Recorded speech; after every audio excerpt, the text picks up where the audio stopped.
Rockstars, I hope everyone's well and good. तो आज हम करेंगे एक बहुत important discussion related to poetic devices. Without further ado शुरू करते हैं सबसे इंटरेस्टिंग वाले से, और भाई कुछ तो मजेदार होने वाला है. तो let's start with the first one, which is alliteration. Alliteration होता क्या है भाई?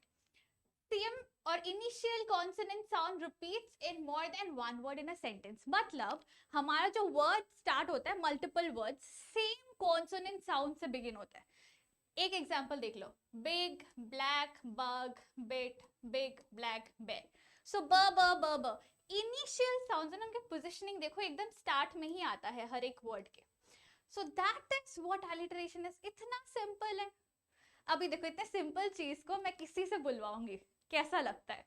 सो बुलाते हैं हमारे पहले पार्टिसिपेंट को. ठीक है ठीक है. तो नहीं सर, पहले आपको इजी वाला बोलने का मौका मिलेगा. ठीक है, ये अब पहले स्टार्ट इसी से करते हैं. चलो. ये तो आप सब लोग भी जानते हैं कि चंदू के चाचा ने चंदू की चाची को चांद की चम्मच से चटनी चटाई. तो ये तो इजी है. लेकिन अभी इन दोनों में से एक आप चूज करो, दूसरा कंटेस्टेंट लेंगे. उसमें ले लेते हैं big black bug bit a big black bear. इसको 3 बार बोलना है विदाउट मिस्टेक. ये तो देख के तो बोल सकते हैं ना. हाँ. तो सलमान भाई, ठीक है. a big black bug bit a big black bear. A big black bug bit a big black bear. A big तो इजी है, वैसे इजी है. अल्टरेशन में क्या है, तुम्हें बार बार रिपीट ही करना है एक चीज को. तो मेरे हिसाब से मैंने कर लिया था 2 बार. दो बार नहीं, तालियां तो बननी चाहिए. ठीक है. Thank you sir. अब लाते हैं दूसरे कंटेस्टेंट को. आइए. ये हमारे सर इंट्रो. नहीं, आप डायरेक्ट सवाल पूछो. मैं तो डायरेक्ट ये भी आपको भी ये पहले बोलने का मौका मिलेगा. चंदू के चाचा ने चंदू की चाची को चांदी रात में चम्मच से चटनी चटाई. बीच का कहा गया. वो रात हो गई इनकी. ठीक है. अभी आपका ये है. ये सी शेल्स ऑन द सी शोर. सी सेल्स, ये वाला सर. सी नहीं है, शी है, ये सेल है. सलमान ने आपको लिख दिया यार. A big black bug bit a big black bear. तुम तो यार देख के नहीं पढ़ पा रहे. आ जाओ क्या मैं अपनी पे. बस आप पढ़ो. तो ये था हमारा एलिटरेशन, जो कि है बहुत इजी, बट समझना होता है बस. That's it. ठीक है, एक बार रिपीट कर देती हूँ. Same initial consonant sound repeats at the beginning of the words. Initially जैसे कि यहाँ पे भी आ गया एस एस एस एस, तो श साउंड रिपीट हो रहा है. That's what alliteration is. बढ़ते हैं नेक्स्ट वाले की तरफ, which is rhyme scheme. Rhyme scheme क्या होता है? बहुत इजी है. गाना नहीं गाते हो, उसमें एक ट्यून आता है, रिदम आता है, जिससे you start grooving on it. That is what rhyme scheme है. कुछ अलग नहीं है. देखो, राइम स्कीम से क्या होता है, एक पोम में रिदम लाया जाता है. रिदम लाने के लिए ही राइम स्कीम बनता है. एंड उसको आइडेंटिफाई कैसे करते हैं? Last words of each line. हर एक लाइन के जो लास्ट शब्द होते हैं उनको लेके हम आइडेंटिफाई करते हैं कि राइम स्कीम क्या है, पोम का है भी कि नहीं है भाई. तो that is how we identify. Next, ये जो आइडेंटिफाई कर रहे हैं हम, उसको नाम तो देना पड़ेगा. नामकरण तो हर किसी का होता है, इनका भी होगा. नाम देते हैं अल्फाबेट से, ABCD Z तक. Done deliberately by the poet to establish rhythm. Poet ना जानबूझ के कुछ वर्ड्स को भी अलग स्पेलिंग कर देना या कुछ भी कर देता है, सो दैट वो एक रिदम एस्टैब्लिश हो पोम में और वो सुनने में प्लीजिंग लगे, रिदमिक लगे. ठीक है, यही है हमारा.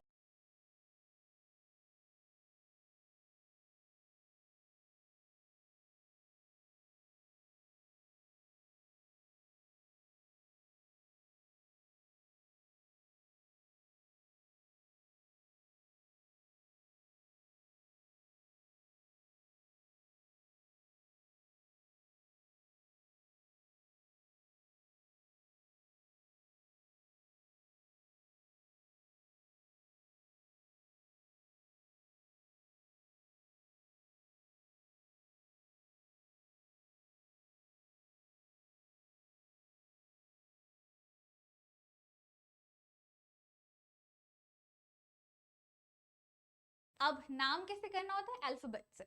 और हमें सुनना है कौन सा वर्ड एक दूसरे वर्ड से साउंड सिमिलर होता है. जैसे कि bake cake, bake cake, similar sounding, तो दोनों का नाम हो गया A. Bubble trouble, similar again, तो दूसरा नया नाम, बिकॉज बेक वाला साउंड को एक नाम मिल गया है, अभी नया साउंड है तो नया नाम बी, और बबल के साथ ट्रबल साउंड सेम, तो सेम नाम होगा बी।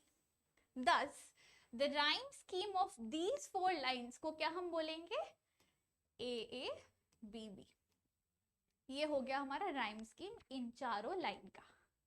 समझ गए? Clear, crystal clear, great. चलते हैं नेक्स्ट वाले पे, जो है अपना सिमिली। कितना प्यारा है, देखो ये फोटो, एडिट्स पे हम वो ने कंजूसी नहीं करते। तो सिमिली क्या होता है? सिमिली बेसिकली एक ऐसा पोएटिक डिवाइस है जिसमें हम कंपैरिजन दिखाते हैं। अभी ये और नेक्स्ट वाला हम ऐसा पोएटिक डिवाइस करेंगे जिसमें कंपैरिजन होगा। तो simile is a comparison between 2 different things, 2 अलग अलग चीजों को लेके कंपेयर कर रहे हैं। एंड वो कंपैरिजन ऐसे ही नहीं होता, उस कंपैरिजन के बीच में एज या लाइक इन दोनों में से किसी एक वर्ड का मेंशन होगा ही होगा, तभी वो सिमिली है, वरना वो सिमिली नहीं है। रिमेंबर, अगर एज या लाइक मेंशन नहीं है तो वो सिमिली नहीं है। ठीक है, आगे क्या बोलते हैं? It is a direct comparison. Direct comparison का क्या मतलब होता है, इसी को हम एक्सप्लेन करें नेक्स्ट पॉइंट में। डायरेक्ट कंपैरिजन का मतलब है कि a clear picture can be framed. जैसे कि इधर देखो, the child looks like a bear cub. छोटे से जो बच्चा है, इतना जैकेट, ठंड की वजह से जैकेट वैकेट पहन के, फर वाला जैकेट पहन के छोटे से भालू लग रहा है, तो the child looks like a bear cub, भालू का बच्चा। That is looks like a, तो लाइक भी आ गया, 2 चीजों को, 2 अलग अलग चीजों को कंपेयर भी कर लिए, और वहां पे क्लियर पिक्चर भी फ्रेम हो गया कि इसके साथ इसको कंपेयर कर रहे हैं। That is what simile is. Example देख लो, talking to him was as frustrating as eating a hamburger with freshly painted nails। ये हमारा एग्जाम्पल 1 है। क्या मतलब है? मतलब फॉर एग्जाम्पल XYZ एक पर्सन है, उससे बात करना मतलब बेकार है, वो कुछ समझता ही नहीं है, तो उससे बात करना मतलब बहस करना, और इतना इरिटेटिंग या गुस्सा दिलाने वाला बहस करना है, एज इफ उसको हम दूसरे चीज किससे कंपेयर कर रहे हैं, नेल पेंट्स लगाया है फ्रेशली, और उसको कुछ ऐसे काम कर रहे, हैमबर्गर खा रहे, वो नए नए नेल पेंट लगाए हुए हाथ से, कि पूरे पेंटेड नेल्स में चीज, हैमबर्गर का हर एक चीज गंदा हो गया। तो that is what the comparison is. दूसरा देखो, छोटा वाला, his temper brewed like a hot cup of coffee. Hot cup of coffee को देने से पहले एकदम बॉईल करके वो ऊपर झाग झाग बना के देते हैं ना, तो सिमिलरली उसका गुस्सा एकदम खौलता हुआ था, जैसे हमारा हॉट कप ऑफ कॉफी आता है खौलता हुआ गरम। That's the comparison. ठीक है, बट यहाँ पे हमने लाइक डाला हुआ है, इसीलिए ये सिमिली है। याद रखना, एज और लाइक अगर नहीं हुआ तो वो सिमिली नहीं है। आगे बढ़ते हैं नेक्स्ट वाले पे, नोन एज मेटाफर। मेटाफर क्या होता है? एक और कंपैरिजन टाइप है। इसमें हम 2 डिफरेंट चीजों को कंपेयर करते हैं, लेकिन एज लाइक ये सारे वर्ड्स यूज नहीं होते हैं। अंडरस्टैंड? इसमें भी 2 डिफरेंट थिंग्स को कंपेयर कर रहे हैं, बट नो वर्ड्स लाइक और एज इज यूज्ड, मतलब इसमें कोई ऐसे स्पेसिफिक वर्ड्स नहीं यूज होते। और another important thing is it is indirect comparison. पिछले वाले में डायरेक्ट था, तो हम 2 चीजों को इमेजिन कर सकते थे कि इसके साथ इसको कंपेयर किया जा रहा है, लेकिन मेटाफर में यू कैन नॉट इमेजिन किसके साथ किसको कंपेयर कर रहा है। इट्स कंफ्यूजिंग, आपको समझना पड़ेगा। जैसे कि for example, chimney for a knows, इसका मतलब क्या है? नाक की जगह मेरी चिमनी थोड़ी ना लगाई हुई है। ये एग्जाम्पल देती हूँ, जैसे कि हमारा ड्रैगन है, मिस्टर ड्रैगन, मुंह से अगर आग निकाल रहा है, धुआं तो कहीं से निकलेगा, दूसरे चीजें मत सोचो गंदे लोग, यहाँ से धुआं निकलेगा नाक से, तो नाक से धुआं निकल रहा है ना, उसी को हम बोल रहे हैं कि chimney for a nose, like the dragon's nose is like a chimney. अगर हम ये लाइन बोले, the dragon's nose is like a chimney, तो हमें सिमिली मिला, लाइक अ चिमनी, 2 अलग अलग चीजें कंपेयर। बट यहाँ एज और लाइक नहीं है, और इनडायरेक्ट कंपैरिजन है कि chimney for a knows, that is why ये मेटाफर है। एक और एग्जांपल लेते हैं, that party was the bomb, मतलब वो पार्टी इतना मजेदार था, जस्ट लाइक मतलब एक क्या बोलूं मैं, रॉक कॉन्सर्ट जैसा था वो पार्टी। सो एक पार्टी को कंपेयर करें एक लाइक अमेजिंग बॉम्ब ब्लास्टिक या एकदम लाइक बहुत मजा आने वाला पार्टी जैसे या कोई फंक्शन जैसे। Third one, she is got a heart of gold. सही में किसी के हार्ट गोल्ड के तो नहीं बने होते हैं, ह्यूमन हार्ट है, बट यहाँ कंपैरिजन कर रहे हैं कि बहुत नाइस काइंड प्रेशियस हार्ट है और उसका दिल बड़ा प्यारा है, ये चीज समझा रहे हम, ठीक है, इस कंपैरिजन से। चलो बढ़ते हैं आगे to our next device which is personification. Personification क्या होता है, नाम से ही समझ आ जाना चाहिए, पर्सन, पर्सन से पर्सोनिफिकेशन मतलब giving a human quality to a non human thing, non living नहीं, नॉन ह्यूमन थिंग। जैसे कि if I say the table started walking, अभी टेबल के नीचे व्हील्स लगे हुए हैं, उसका धक्का मारो तो वो आगे जाता है, लेकिन हम क्या बोल रहे हैं, the table started walking, as if वो इंसान है चल चल के जा रहा है, नहीं। सो that is I mean personification, कि एक नॉन ह्यूमन चीज को ह्यूमन क्वालिटी। सिमिलरली आप जैसे कि किसी एनिमल को, जैसे टाइगर को ही बोल दिया आपने instead of it, human pronoun है ही शी, ये ह्यूमन प्रोनाउंस होता है, तो वो भी giving a human quality to a non human thing बन गया, एनिमल भी नॉन ह्यूमन थिंग है। See the examples, the city never sleeps, sleeping is a human quality and city never sleeps मतलब ये जो शहर है हमेशा चहल पहल मचा हुआ रहता है, कभी शांत नहीं है, एकदम हमेशा शोर शराबा होता रहता है। So city never sleeps. Bed groan when the dog jump onto it, मतलब डॉगी ने इतना जोर से जंप लगाया बेड पे चढ़ने के लिए कि ऐसा बेड को चोट लगा, आया ऐसा काइंड ऑफ, तो वही the bed grown when the dog jumped on it, grown है हमारा पर्सोनिफिकेशन।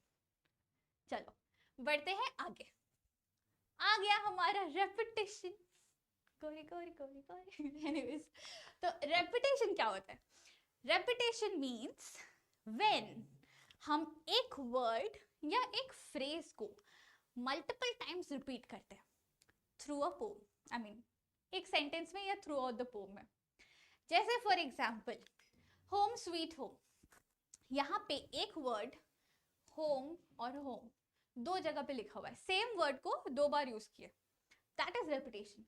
एक वर्ड या एक फ्रेज को आप एक से ज्यादा बार रिपीट करते हो, वो बन गया it is what it is. एक फ्रेज है, ये दो वर्ड है, फ्रेज बन गया, तो phrase repeated. Heart to heart, man to man, ऐसे नहीं बता, दिल से दिल का कॉन्वर्सेशन होगा अभी हमारा, heart to heart, man to man. भाई कुछ गाने भी है जो हमारे एग्जाम्पल से आपको याद रहने में इजी होगा रेपिटेशन के लिए, जैसे कि ये वाला गाना मैं हूं ना का, गोरी गोरी गोरी गोरी गोरी गोरी, वो वाला, एंड वी आ रहा हूं मैं, वो वाला गाना भी, ठीक है। These are your examples of repetition. Coming to the next one, जो कि थोड़ी सिमिलर है हमारे रेपिटेशन से, विच इज एनाफोरा। एनाफोरा क्या है, एनाफोरा मतलब मल्टीपल लाइंस, हमारा consecutive multiple lines same word या सेम फ्रेज से रिपीट होना, आई मीन बिगिन होना। मतलब क्या है समझा देती हूँ। बेसिकली अगर ये हमारे मल्टीपल लाइंस है तो हर एक लाइन सेम वर्ड के साथ शुरू हो रहा है, सेम वर्ड या सेम फ्रेज के साथ शुरू हो रहा है, वही है हमारा एनाफोरा। एग्जाम्पल देख लो, every breath you take, every move you make, every bond you break, so हर एक लाइन every से स्टार्ट हो रहा है। एक और वो नर्सरी पोम है ना, if you're happy and you know it, clap your hands, so हर एक line if you're happy and you know it, if you're happy and you know it, ऐसे चलता है। that is also another example of anaphora। ये तो है ही classic example. ओ एक और गाना भी है, तुम ही तुम ही तुम ही, ओ तुम ही दिन चढ़े तुम ही दिन ढले, दैट सॉन्ग मैं गाऊंगी नहीं, I am a very bad singer. चलो आगे बढ़ते हैं। To our next poetic device which is refrain. ये भी एक टाइप ऑफ रेपिटेशन है. अभी रेपिटेशन, एनाफोरा, रिफ्रेन, ये सारे कैटेगरीज ऑफ रेपिटेशन है. ठीक है, समझ के करो. रिफ्रेन क्या होता है? Repetition of a line or more than one line, and the repetition is seen usually at the end of stanza or at regular intervals in a poem. मतलब क्या है मैम? फिर डाउट आया मैम, डाउट. रेपिटेशन और refrain में difference क्या है? Doubt आया, क्या डिफरेंस है मैम? बताती हूँ ना. चल, सो बेसिकली रिफ्रेन का क्या होता है? एक लाइन या तो मल्टीपल टाइम्स रिपीट हो रहा है एक ही लाइक ऑल्टरनेटिव स्टांजास में, या तो एक लाइन के बाद एक मतलब स्पेसिफिक पैटर्न में एक सेम लाइन रिपीट हो रहा है, दैट इज रिफ्रेन. नहीं तो एक लाइन को हर एक स्टांजा के एंड पे रिपीट कर रहे हैं. समझ लो. फॉर एग्जाम्पल,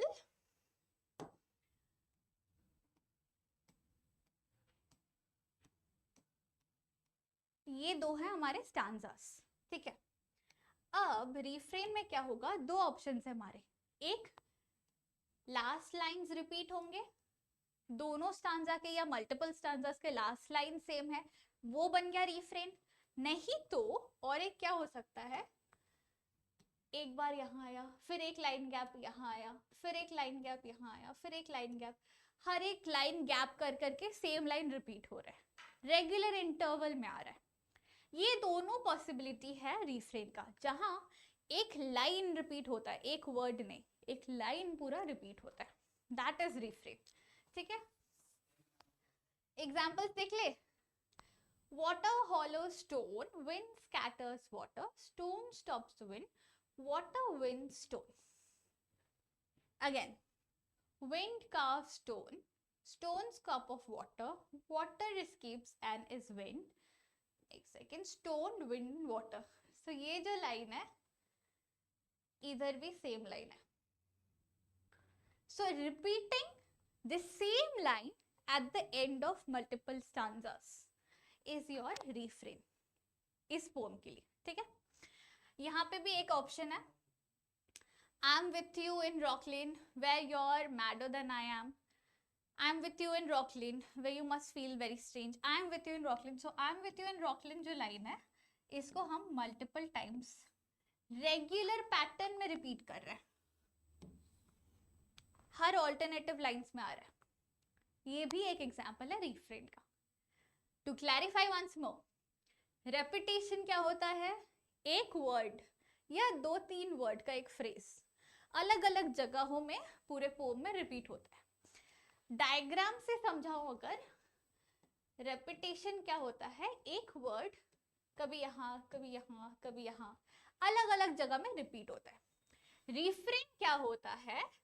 एक लाइन, पूरा एक लाइन रिपीट होता है, या तो हर एक स्टांजा के एंड में, नहीं तो हर एक ऑल्टरनेटिव स्टांजास में, हर एक ऑल्टरनेटिव लाइंस में, इन अ रेगुलर पैटर्न. ये है हमारा डिफरेंस. क्लियर? All good? अच्छे बच्चे, चलो आगे बढ़ते हैं to another type of repetition, जो कि अब साउंड पे डिपेंड करता है. इतने देर हम वर्ड, लाइन, फ्रेज को ले रहे थे, अभी साउंड पे आएगा. Consonants is you repeating the same consonant sound in more than one word in a sentence. Consonant क्या है? ए ई आई ओ यू वावल है, वावल्स को हटा दो, बाकी सारे कॉन्सोनेंट्स हैं. तो कॉन्सोनेंट साउंड्स को कोई भी एक स्पेसिफिक साउंड अगर मल्टीपल टाइम्स रिपीट हो रहा है, दैट इज कॉन्सोनेंट. एक इंपॉर्टेंट एस्पेक्ट यहाँ यह है कि हम साउंड पे फोकस करेंगे, अल्फाबेट पे नहीं. we'll focus on the sound, not on the alphabet. ये प्लीज याद रखना, क्योंकि आवर जो होता है ना, वो लिखते हो तुम HOUR, बट वो साउंड होता है oak, you don't pronounce H. तो साउंड पे जाएंगे, अल्फाबेट पे नहीं. ठीक है, एग्जाम्पल देख लो.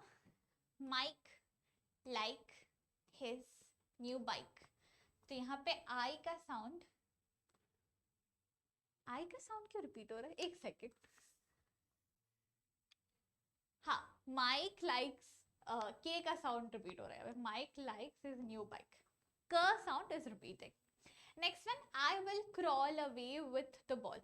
So will crawl away with W sound repeat हो रहा है. Thus these are the consonants. यहाँ पे assonance भी है, but assonance क्या है वो आगे देखेंगे. ठीक है, चलो बढ़ते हैं towards the next one. Which is assonance? तो assonance क्या है? पिछला वाला was all about consonant sounds. This one is all about vowel sounds, A, E, I, O, U. तो द सेम वावल साउंड को लेके साउंड, हाँ, सेम वावल साउंड अगर मल्टीपल वर्ड्स में रिपीट हो रहे हैं, दैट इज assonance. जैसे his tender air might bear his memories. So his tender air might bear his memory. So air bear ये वाला साउंड ना सेम है. Again, the rain in Spain stays mainly on the plains. So I sound is repeating here. यही है हमारा assonance. As simple as that. एक बात मैं बोलूंगी, शांति से सुनो जब ये लेक्चर देख रहे हो, एकदम ठंडा रख के. ठीक है, come to the next one, onomatopoeia. Onomatopoeia बड़ा इंटरेस्टिंग है. क्या है, कुछ किसी को पूछोगे तो कंफ्यूज हो जाते हैं majority of the people, but ये बहुत ईजी है क्या? You are basically using real sound word produced from something. मतलब जैसे कि ये बिल्ली, इसने बोला म्याऊ, तो वो हो गया हमारा ओनोमैटोपिया. वो म्याऊ किया ना, तो the word meow if you are using हमारे सेंटेंस में, वो है हमारा ओनोमैटोपिया. स्प्लैश, पानी में कुछ गिरा तो एक आवाज है splash. Woof of a dog, moo moo for the cows, meow, quack quack, कुछ भी हो. रियल साउंड्स जो भी प्रोड्यूस होते हैं किसी चीज से, इफ आप उस चीज को सेंटेंस में डाल रहे हो, दैट इज ओनोमैटोपिया. ठीक है, और पोर्ट ये क्यों डालते हैं? To enhance the meaning, plus पढ़ने में भी बड़ा मजा आए. इसी यूजर एक्सपीरियंस या रीडर एक्सपीरियंस के लिए ओनोमैटोपिया डलता है. चलो बढ़ते हैं to the next one. Oxymoron. Oxymoron क्या होता है? खट्टा मीठा सबको पसंद है, मुझे पसंद है, बड़ा मजा आता है. लाइक ये क्या बोलते, स्नैक्स नमकीन जो होता है ना खट्टे मीठे वाले, या कुछ ऐसे आम की कैरी मिलती है खट्टी मीठी वाली. What is it? खट्टा मीठा, two opposite things put together, bitter sour, bitter sweet, sorry. So that is oxymoron. Two opposite concepts, two opposite words को साथ में रखना. डेडली गॉर्जियस, मतलब अगर डेडली है, मर गए इंसान, तो वो गॉर्जियस कैसे हो रहा है? वो तो पेल दिखेगा ना. तो डेडली गॉर्जियस, लिविंग डेड, जिंदा लाइक जिंदा लाश, vampires. Anyways, so these are oxymoron. दो ऑपोजिट मीनिंग वर्ड्स को साथ में यूज करना, using two opposite meaning words together. Simple as that is, कुछ नहीं है ज्यादा. आगे बढ़ो. क्या है? एंटीथीसिस. एंटीथीसिस क्या होता है? This means a sentence having two opposite ideas in it. अभी मैम वापस से डाउट आ गया, फिर ऑक्सीमोरॉन और एंटीथीसिस में डिफरेंस क्या है? ऑक्सीमोरॉन मतलब दो ऑपोजिट मीनिंग वर्ड्स को साथ में डाल दिया, लिविंग डेड साथ में आ गया, दो ऑपोजिट मीनिंग वर्ड्स.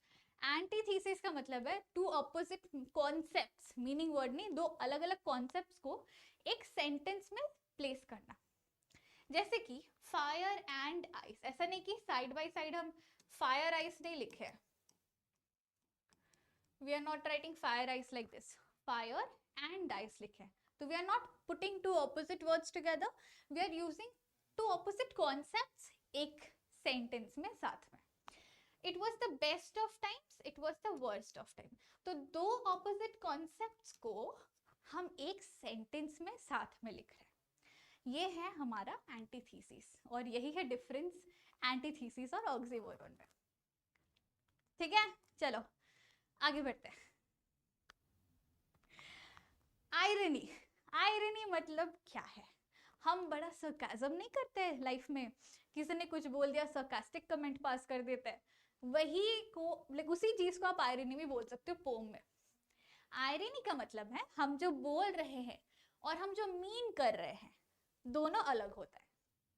मतलब जैसे कि घर में कोई बच्चा आया, ठीक है, छोटा सा बच्चा बहुत शैतान है, आते ही आपका फेवरेट खिलौना तोड़ दिया या आपका फेवरेट कोई चीज तोड़ दिया, आप उसके मम्मी के सामने क्या, आहा तोड़ दिया, कोई बात नहीं, वास ही तो तोड़ा है मेरा, कोई बात नहीं, कॉल लेके आएंगे।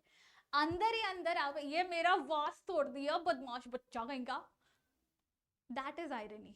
आप बोल कुछ रहे हो, मीन कुछ और कर रहे हो। एग्जाम्पल देख लो, name of India's biggest dog is tiny.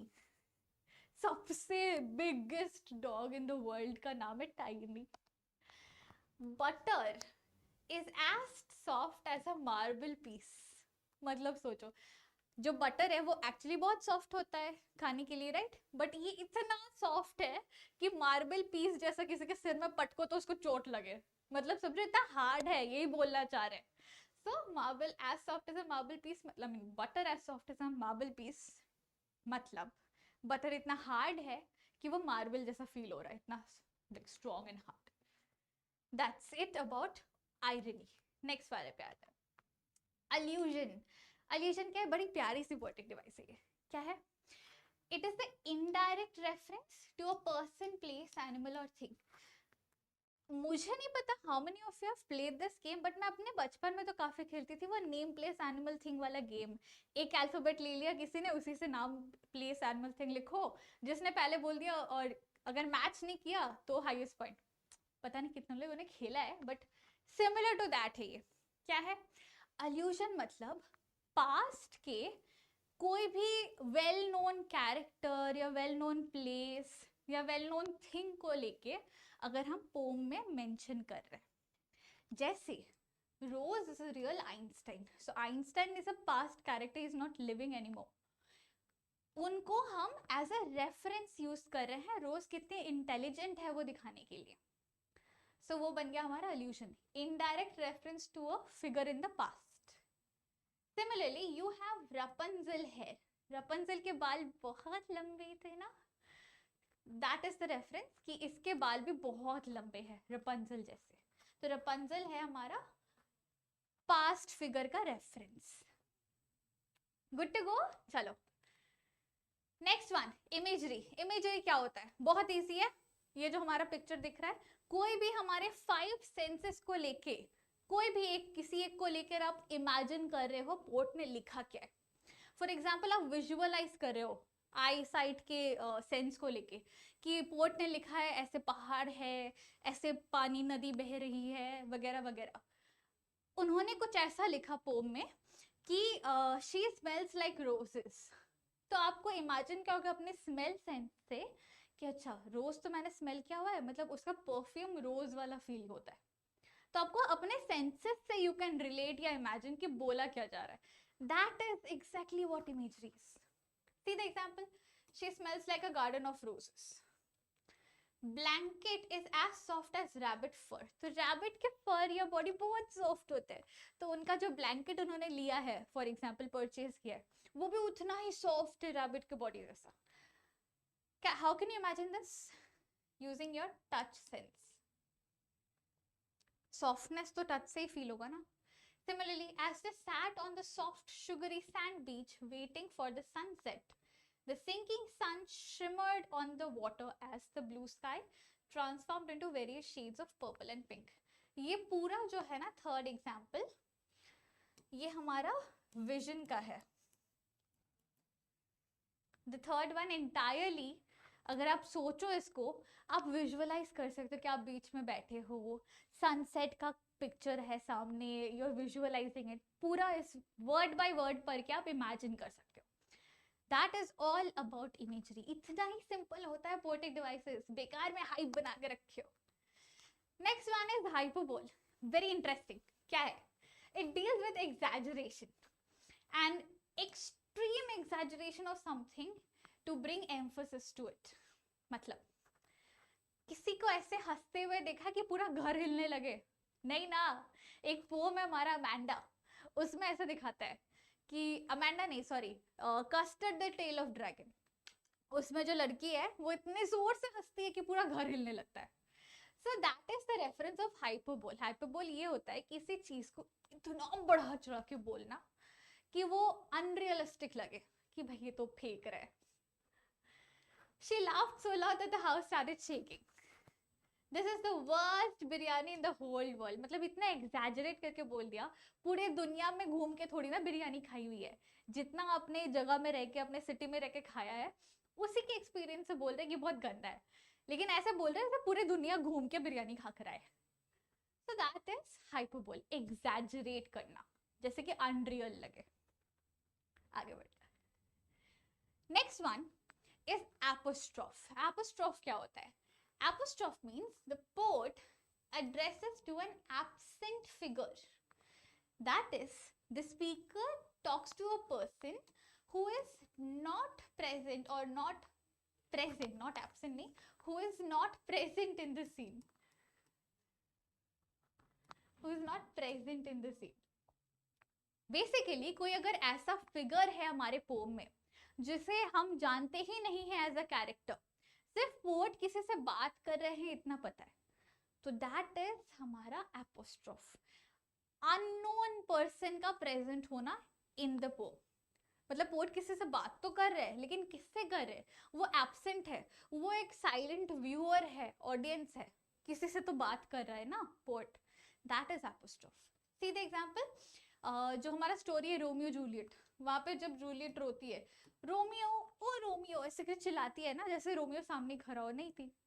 मतलब जूलियट अपना छत पे बालकनी में ऐसे चिल्लाई जा रही है, रोमियो कहाँ हो रोमियो वगैरह वगैरह, एंड रोमियो होता नहीं है, तो वही एब्सेंट पर्सन के साथ वो बात कर रही है. That is an example. चलो बढ़ते हैं नेक्स्ट वन, विच इज सिनेक्डो. सिनेक्डो का मतलब होता है uses a part of something to refer to the whole thing. सिनेक्डो मतलब कोई एक कंप्लीट चीज है, उसके कोई एक पार्ट को लेके उस चीज को रेफर कर रहा है. जैसे for example, he got some new wheels. एक पूरी गाड़ी है, मस्त गड्डी खरीदे हमने, बट इंस्टेड ऑफ सेइंग कि हमने एक नया गाड़ी लिया है, नया कार खरीदा है, मैंने ऐसे बोला she's got some new wheels.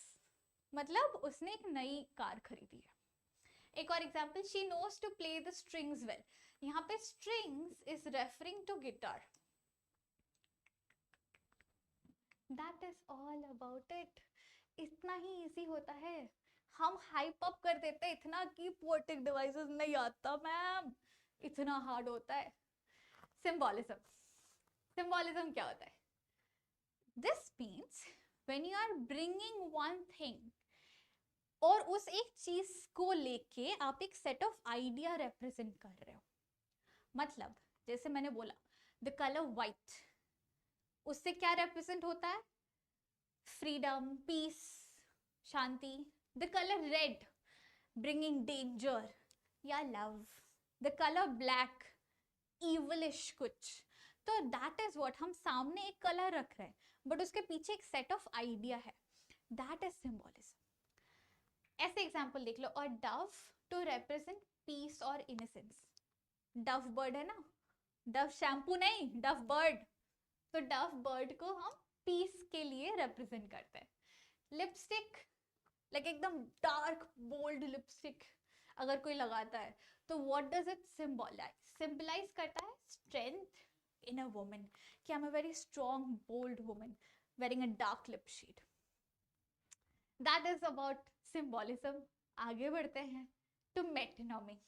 अब पता है चिल्लाओ मत, पता है एक डाउट आएगा कि मैम सिंबॉलिज्म, मेटोनॉमी, ये सारे में डिफरेंस क्या है, सब तो सेम लग रहे हैं. रुक जाओ, रुको जरा, सब्र करो. Metonymy means this device is used to talk about a closely related term to refer to another object or concept. मतलब इसमें हम ऐसा नहीं करते कि कोई एक दूसरा सामान लाके उसके पीछे एक सेट ऑफ आइडिया, ऐसा नहीं है सिंबॉलिज्म जैसा. इसमें क्या होता है, एक सिमिलर टर्म को दिखा के हम एक चीज को रिप्रेजेंट कर रहे हैं. सुनने में सेम लग रहा है बट एग्जाम्पल देखो. Give me a hand. हाथ दो जरा, हेल्प करो, मुझे उठना है. तो इंस्टेड ऑफ सेइंग मुझे हेल्प करो उठना है, I am just saying give me a hand, which is to help somebody. या a pen is smartier than sword, इसका क्या मतलब है कि तलवार से ज्यादा तुम कुछ लिखोगे तो वो ज्यादा लोगों के पास पहुंचेगा, वो ज्यादा इम्पैक्टफुल होगा। कुछ लिखना, पब्लिश करो लिख के, वो ज्यादा माइटियर या मोर एम्फोसाइज्ड काम होता है। That is metonymy. अब समझते हैं difference between metonymy and symbolism. Metonymy is using a closely related term to explain something, and symbolism is just bringing up a word to represent a set of ideas. जैसे कि give me a hand versus if I say fire, चलो आपके pome fire and ice से ही करते हैं। अभी fire क्या होता है, वो सिंबोलिज्म करेंगे, फायर रिप्रेजेंट्स डिजायर, एकदम अलग चीज है, ठीक है। आग और डिजायर दो अलग वर्ड्स है कंप्लीटली। लेकिन when I say give me a hand, it is showing that हाथ दोगे तो मेरी हेल्प होगी, I will be able to get up from your, मुझे हेल्प चाहिए, give me a hand for help. That is the difference between metonymy and symbolism, ठीक है। शांति से आराम से सुनना। Coming to the next one, transferred epithet। ये तो भाई बहुत इजी है। इसका मतलब ये है कि किसी एक नाउन को अगर आप एक एडजेक्टिव देके उसका मीनिंग और एम्फसाइज और एनहांस कर रहे हो, दैट इज ट्रांसफर एपिथेट। जैसे कि ये बस, अगर मैंने बोला आई गो टू स्कूल बाय बस, मतलब कोई भी इंसान इमेजिन कर लेगा कि अच्छा एक बस से जाते हैं। But if I say I go to school by a blue bus, तो उसको बेटर अंडरस्टैंडिंग होगा कि अच्छा ऐसा दिखता है बस, ब्लू कलर का, यही बस है। अगर ढूंढना हुआ कौन से कलर के बस में मिलेगा, ब्लू वाले बस में वो मिलेगा मुझे। That is transfer epithet. Happy birthday, कैसा वाला बर्थडे, खुशी वाला, हैप्पी वाला। और किसी का बर्थडे का सैड जाए तो वो बोला it's a sad birthday for me. तो adding an adjective to a noun. Gloomy evening, evening हमारी हर एक की इवनिंग होती है, किसी की हैप्पी होती है, किसी की नॉर्मल होती है, किसी की ग्लूमी, ग्लूमी मतलब सैड। तो you're just adding एक adjective to a noun, that is transfer epithet, ठीक है। Finally, rapid revision हमारा poetic devices का done। ये हमारे list of 22 devices है जो हमने आज cover किए। अच्छे से जरूरत हो वापस से प्ले करना, वापस से देखना video, understand the concepts clearly. बहुत इजी है, कुछ डिफिकल्ट नहीं है। मैंने और सिंप्लीफाई करने के लिए ये पोम ये डिवाइसेस एक साथ ही 22 को साथ में डाला, रैपिड रिविजन, ठीक है। चलो, that's it for the day my guys, see you all soon, till then take care, stay smiling, stay happy, signing off your teacher Magnolia, bye bye everybody.